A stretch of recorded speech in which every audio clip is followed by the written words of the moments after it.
बहुत जरूरी होता है, क्योंकि अशांत मन में कई सवाल होते हैं और यह इधर उधर भटक सकता है। गौतम बुद्ध मन को शांत करने के आयामों के बारे में बताते हैं। हम सभी जानते हैं कि व्यक्ति का मन बहुत चंचल होता है। यही कारण है कि मन अशांत रहता है और कई तरह के सवालों का जन्म भी अशांत मन के कारण ही होता है। यदि आप जीवन में शांति चाहते हैं तो इसके लिए जरूरी है मन को शांत करना। लेकिन मन को शांत कैसे किया जाए? गौतम बुद्ध से जुड़ी इस कहानी के माध्यम से आप जान सकते हैं कि मन को शांत करने का क्या तरीका है। इसमें भगवान गौतम बुद्ध द्वारा मन को शांत करने के आयामों के बारे में बताया गया है। जानते हैं इस कहानी के बारे में जिससे आपका जीवन बदल जाएगा। एक बार एक लड़का गौतम बुद्ध के पास जाकर कहता है, मेरे जीवन में बहुत अशांति है, कृपा करके आप मेरा मार्गदर्शन कीजिए जिससे कि मैं इस अशांति से छुटकारा पा सकूं। गौतम बुद्ध लड़के से जीवन की अशांति का कारण पूछते हैं। लड़का उत्तर देता है, अत्यधिक विचारों के कारण मेरे भीतर बहुत सारे विचार आते हैं जिससे मेरा मन अशांत रहता है। बुद्ध मुस्कुराते हुए कहते हैं, ऊपर आकाश की ओर देखो और बताओ कि तुम्हें सूर्य दिख रहा है। लड़का ऊपर देखता है और कहता है, धूप दिख रहा है। बुद्ध उससे पूछते हैं कि अगर तुम लगातार धूप में खड़े रहोगे तब क्या होगा? वह कहता है, मुझे अत्यधिक गर्मी लगेगी और शरीर में बेचैनी होगी। बुद्ध लड़के से कहते हैं कि अगर धूप में खड़े रहने से तुम्हें गर्मी लगती है तो इसमें दोष किसका है, सूर्य के ताप का या तुम्हारा?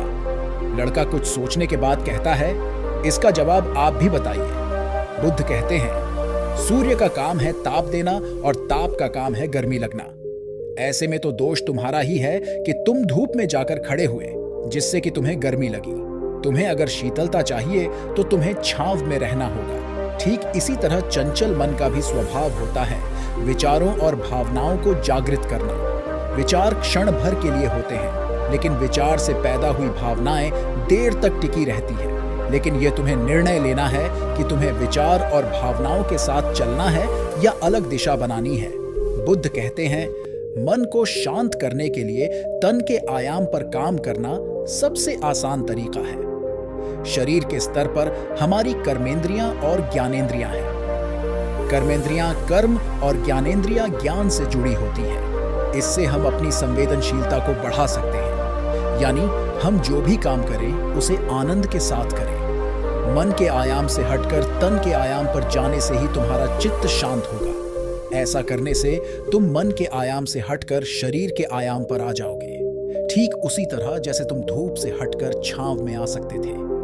मन के आयाम से हटने पर तुम्हारी जागरूकता तन पर आ जाएगी। जब तुम तन के आयाम पर काम करोगे तब तुम्हारा चित्त शांत होगा। इसलिए हर काम को तन के आयाम पर करने से मन स्वतः शांत हो जाता है। लड़का बुद्ध से कहता है, अपने भीतर के सुर को कैसे सुने? बुद्ध कहते हैं, किसी शांत स्थान पर रहकर जहां शांति हो तब अपनी आंखें बंद करो और मन के भीतर चल रहे शोर से हटकर भीतर के सुर को सुनने की कोशिश करो।